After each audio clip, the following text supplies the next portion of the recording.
નમસ્કાર વિદ્યાર્થી મિત્રો, ધોરણ 10 સામાજિક વિજ્ઞાન જેની અંદર પ્રકરણ 13નો અભ્યાસ ચાલુ છે. આપણે એમાં સ્વાધ્યાયનો અભ્યાસ કરી રહ્યા છીએ. આજે વિદ્યાર્થી મિત્રો આગળના પ્રશ્નોનો આપણે અભ્યાસ કરીશું, જેમાં છે સંકલ્પના સમજાવો. એમાં પહેલું છે મોટા પાયા પરનો ઉદ્યોગ. તો જે ઉદ્યોગોમાં શ્રમિકોની સંખ્યા ઘણી વધારે હોય અથવા વધુ રોજગારી મળે અને જેનું ઉત્પાદન પણ મોટું હોય તે ઉદ્યોગ મોટા પાયા પરનો ઉદ્યોગ કહેવાય છે. ફરી સમજો વિદ્યાર્થી મિત્રો કે જે ઉદ્યોગોમાં શ્રમિકોની સંખ્યા વધુ હોય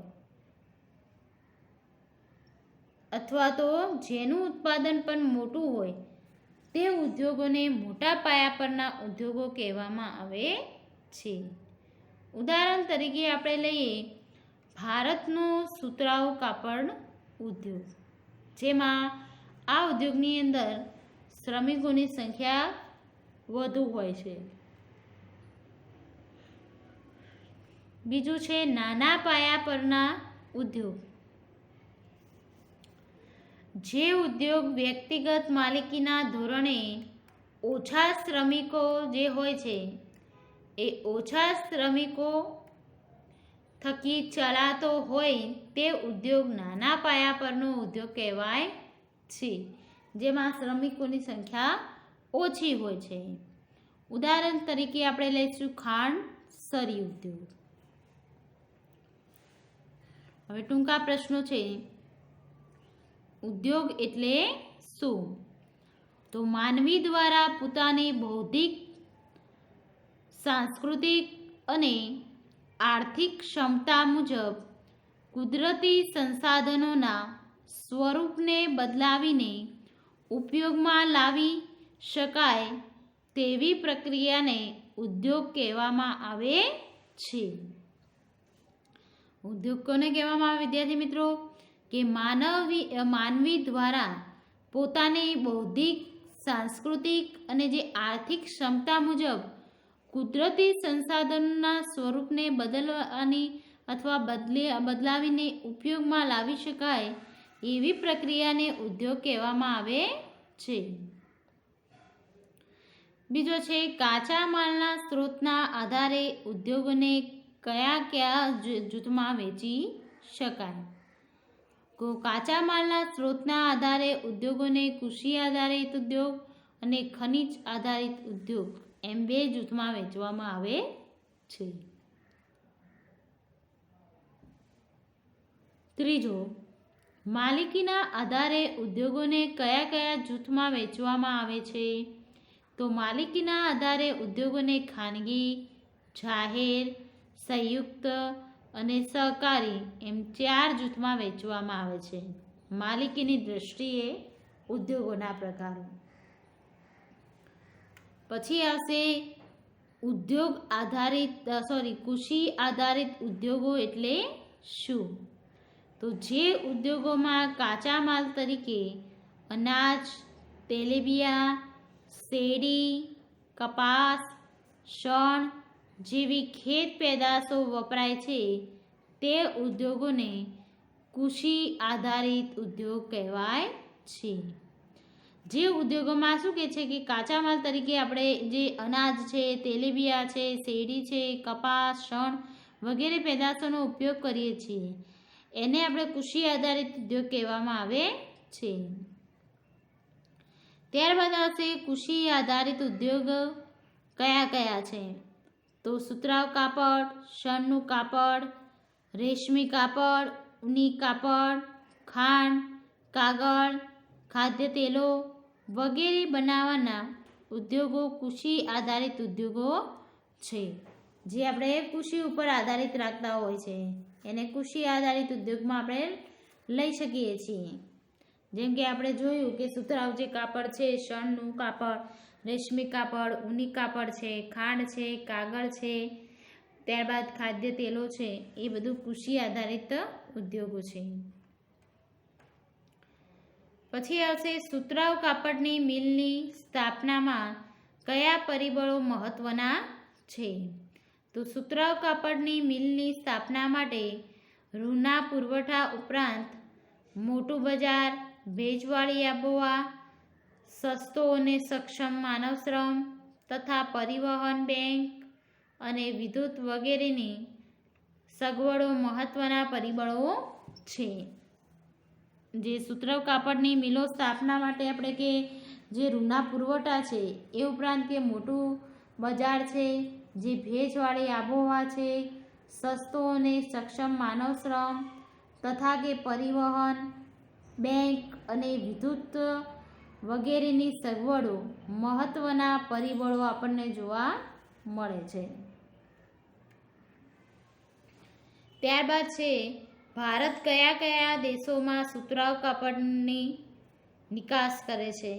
તો ભારત દેશ છે એ Russia, United Kingdom, USA, Sudan, Nepal, Australia, France તેમજ દક્ષિણ આફ્રિકાના દેશોમાં સુતરાઉ કાપડનું નિકાસ કરે છે. ભારતમાં કેટલા પ્રકારના રેશમનું ઉત્પાદન થાય છે? કયું કયું? તો ભારતની અંદર 4 પ્રકારના રેશમનું ઉત્પાદન થાય છે. એક શેતૂર, ઈરી, તસર અને મુગા. કાગળ શામાંથી બનાવવામાં આવે છે? તો જે કે પોચું લાકડું હોય છે, પોચું લાકડું, વાંસ, ઘાસ, શેરડીના કૂચા વગેરેમાંથી કાગળ બનાવવામાં આવે છે. ગુજરાતના કાગળ ઉદ્યોગના 4 કેન્દ્રો જણાવો. તો ગુજરાતના કાગળ ઉદ્યોગના કેન્દ્રો કે અમદાવાદ છે, રાજકોટ, સુરત, વાપી, વલસાડ અને વડોદરા છે, જ્યાં કાગળ ઉદ્યોગ કેન્દ્રો આપણને જોવા મળે છે. કયા કયા ઉદ્યોગોનો સમાવેશ ખનિજ આધારિત ઉદ્યોગમાં થયો છે? તો લોખંડ પોલાદ, એલ્યુમિનિયમ, તાંબુ રસાયણ છે, ખાતરો, સિમેન્ટ, પરિવહન ઉપકરણો, કાચ વગેરે કે બનાવવાના જે ઉદ્યોગોનો તેમજ ઇલેક્ટ્રોનિક ઉદ્યોગનો સમાવેશ ખનિજ આધારિત ઉદ્યોગોમાં થાય છે. જે લોખંડ પોલાદ, જે એલ્યુમિનિયમ છે, તાંબુ રસાયણ, ખાતર, સિમેન્ટ, પરિવહન આ વગેરે બનાવવાના ઉદ્યોગ તેમજ ઇલેક્ટ્રોનિક ઉદ્યોગોનો સમાવેશ ખનિજ આધારિત ઉદ્યોગમાં થાય છે. ભારતમાં લોખંડ પોલાદના કારખાનામાં કયા કયા આવેલા છે? તો ભારતમાં લોખંડ પોલાદના કારખાનામાં કુલ્ટી, જમશેદપુર, બર્ણપુર, ભદ્રાવતી, ભિલાઈ, રાઉરકેલા, દુર્ગાપુર, બોકારો, વિશાખાપટ્ટનમ, સેલમ વગેરે સ્થળોએ આપણને લોખંડ પોલાદના કારખાના જોવા મળે છે. ટાટા સિવાયના લોખંડ પોલાદના કારખાનાનો વહીવટ કોને સોંપવામાં આવે છે? તો ટાટા સિવાયના લોખંડ પોલાદના કારખાનાનો વહીવટ સ્ટીલ ઓથોરિટી ઓફ ઇન્ડિયાને સોંપવામાં આવ્યો છે. જે ટાટા સિવાયના જે લોખંડ પોલાદો છે એની સાચવણી કરવા હેતુ એટલે કે કારખાનાનો વહીવટ કોને કર્યો, કોને સોંપવામાં આવ્યો? તો કે સ્ટીલ ઓથોરિટી ઓફ ઇન્ડિયાને સોંપવામાં આવ્યો છે. એલ્યુમિનિયમ કયા કયા વિશિષ્ટ ગુણો ધરાવે છે? તો એલ્યુમિનિયમ વજનમાં હલકી, મજબૂત ટીપાઈ, વિદ્યુત સુવાહકના અને કાટ ન લાગે તેવા વિશિષ્ટ ગુણ ધરાવે છે. તાંબાની ઉપયોગિતા જણાવો. તો કે વિદ્યુત ઉદ્યોગ, refrigerator, air conditioner, automobile, radiant, ઘર વપરાશના વાહનો, વગેરેમાં તાંબાનો ઉપયોગ થાય છે. જે આપણે વિદ્યુત ઉદ્યોગની ઉપયોગ કરી રહ્યા છીએ, જે રેફ્રિજરેટર છે, ઓટોમોબાઈલ છે, ઘર વપરાશની દરેક જગ્યાએ એનો ઉપયોગ કરીએ છીએ.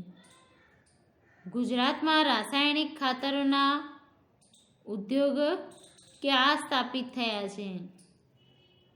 તો ગુજરાતની અંદર કે રાસાયણિક ખાતરો છે, રાસાયણિક ખાતરો કલોલ છે, કંડલા છે, હજીરા, ભરૂચ, વડોદરા વગેરે સ્થળોએ કે આપણને સ્થાપિત થયેલું જોવા મળે છે રાસાયણિક ખાતર.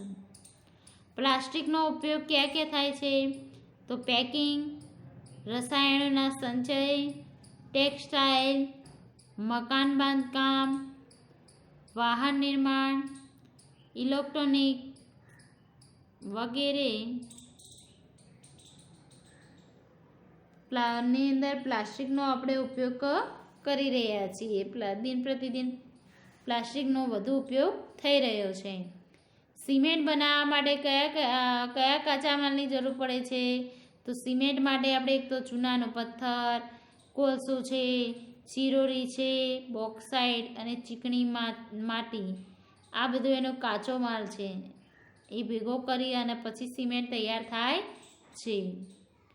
ભારતમાં ડીઝલ અને વિદ્યુત રેલવે એન્જિનનું ઉત્પાદન ક્યાં ક્યાં થાય છે? તો ભારતની અંદર ડીઝલ અને જે વિદ્યુત છે એ રેલવે એન્જિનનું ઉત્પાદન પશ્ચિમ બંગાળની અંદર મહિજામ ખાતે ચિત્તરંજન લોકોમોટિવ વર્કસમાં અને વારાણસી ખાતે ડીઝલ લોકોમોટિવ વર્કર્સ સામે કે કરવામાં આવ્યું હતું.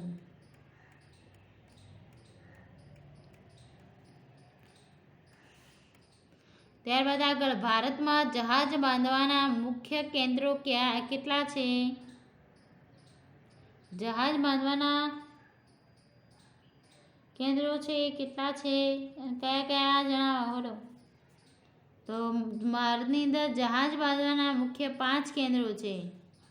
એક વિશાખાપટ્ટનમ, કોલકાતા, કોચી, મુંબઈ અને માર્મ ગોવા. આ 5 એના જહાજ બાંધવાના મુખ્ય કેન્દ્રો છે.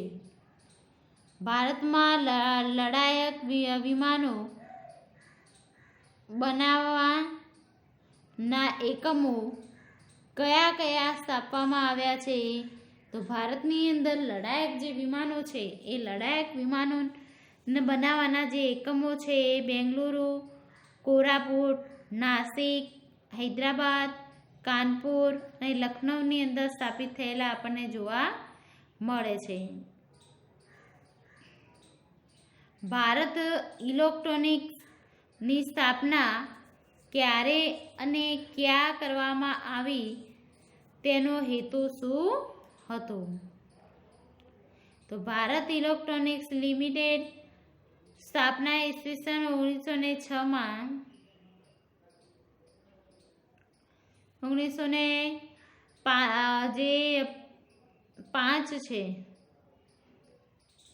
5ની અંદર બેંગ્લોરમાં કરવામાં આવી હતી.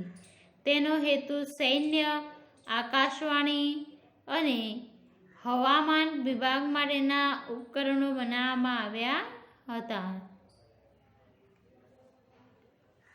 આજે ભારત ઇલેક્ટ્રોનિક્સ લિમિટેડ કોની સાથે સહયોગ કરી શકે?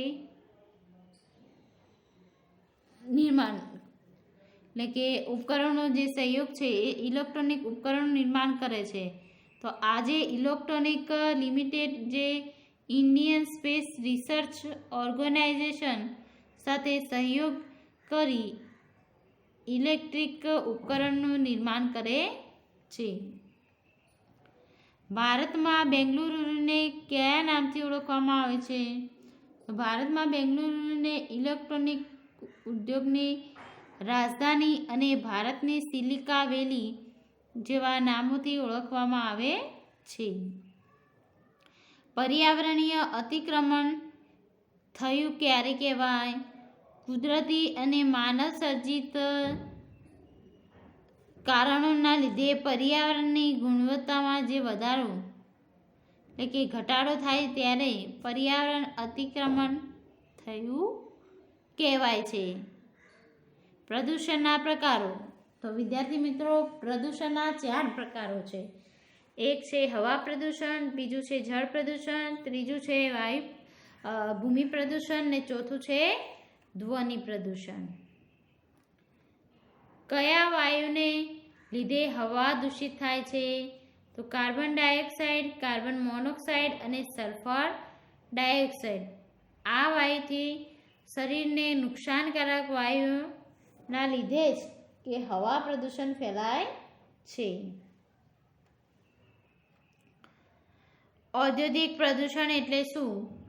ઉદ્યોગ થકી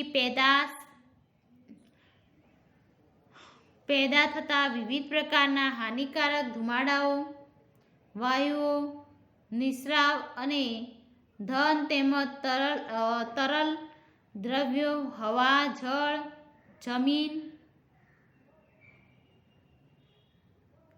જમીન અને ભૂમિને કે દૂષિત કરે છે તથા કે મોટા તેમજ ખામીવાળા મશીનો અનિચ્છનીય અવાજો પેદા કરે છે. એના કારણે પણ કે ઔદ્યોગિક પ્રદૂષણ ફેલાય છે. એક તો કે ઉદ્યોગ થકી પેદા થતી વિવિધ પ્રકારની જે ચીજ વસ્તુ છે એનાથી નુકસાન થાય, વાયુ છે, ધુમાડો છે, નિસ્રાવ અને ઘન તેમજ તરલ દ્રવ્યો સાથે જોડે છે કે આ બધાને કે ઔદ્યોગિક પ્રદૂષણ પણ કહેવામાં આવે છે. ત્યારબાદ વિદ્યાર્થી મિત્રો આપણે જોઈશું કે કોની નીતિએ ભારતમાં ઔદ્યોગિક ઢાંચાની કમર તોડી નાખી? તો બ્રિટિશ સરકાર દ્વારા. ઈસવીસન 1855માં કોલકાતા નજીક શણનું કારખાનું ક્યાં સ્થપાયું? બોલો, ખબર છે? રીસરામાં. જે ઉદ્યોગોમાં વધુ રોજગારી મળી તેને કયા ઉદ્યોગ કહે છે? સરસ, મોટા પાયાના. જે ઉદ્યોગોમાં શ્રમિકોની સંખ્યા ઓછી હોય તેને કયા ઉદ્યોગો કહે છે? તો કે નાના પાયાના. મુંબઈને કે કયા ઉદ્યોગોનું વિશ્વ મહાનગર કહે છે? તો સુતરાઉ કાપડ. ગુજરાતમાં કયા શહેરને પૂર્વ માન્ચેસ્ટર અને ડેમિન સિટી ઓફ ઇન્ડિયા કહે છે? તો કે અમદાવાદ. કોને સંશોધિત કરવા પુષ્કળ પાણીની જરૂર પડે છે? પુષ્કળ પાણીની કોને જરૂર પડે છે? ભણી ગયા છીએ, યાદ છે વિદ્યાર્થી મિત્રો? સરસ, શણની. ગુજરાતના કયા શહેરમાં ઊની વસ્ત્રોના કેન્દ્રો છે? અમદાવાદ અને જામનગર. પોચું લાકડું, વાંસ, ઘાસ, શેરડીના કૂચા વગેરેમાંથી શું બનાવવામાં આવે છે? તો કાગળ. કયા ઉદ્યોગોને બેંગલુરુને પોતાની રાજધાની બનાવ્યું છે? તો ઇલેક્ટ્રોનિક ઉદ્યોગ. કયું શહેર ભારતની સિલિકોન વેલી કહેવાય છે? તો બેંગલુરુ. કયું પ્રદૂષણ માનવીના બહેરાશનું એક કારણ છે? તો ધ્વનિ પ્રદૂષણ. ભારતમાં ઉદ્યોગોની પરંપરા ક્યારથી ચાલી આવે છે? તો સિંધુ ખીણની સભ્યતાથી. 18મી સદી સુધી ભારત કયા ઉદ્યોગોમાં આગળ વધ્યો હતો? તો વહાણો બનાવવામાં. કોના મતે વિકાસ વિના આર્થિક વિકાસ અસંભવ જ થઈ જાય છે? ઔદ્યોગિક વિકાસ વિના. ભારતમાં સમગ્ર ઉત્પાદનમાં 29% જેટલો ફાળો કોનો છે? તો કે ઉદ્યોગોનો. ઈસવીસન 1907માં ટાટા લોખંડ પોલાદની કંપની ક્યાં સ્થપાઈ હતી? તો જમશેદપુરમાં. ભારતની ઔદ્યોગિક અર્થવ્યવસ્થામાં કયા ઉદ્યોગોનું પ્રમુખ સ્થાન છે? તો કે વસ્ત્ર ઉદ્યોગો. ઉત્પાદન અને રોજગારીની દ્રષ્ટિએ કયો ઉદ્યોગ દેશનો મુખ્ય ઉદ્યોગ છે? તો સુતરાઉ કાપડનો ઉદ્યોગ. શરૂઆતના વર્ષોમાં સુતરાઉ કાપડની મિલો કયા શહેરમાં સ્થપાઈ હતી?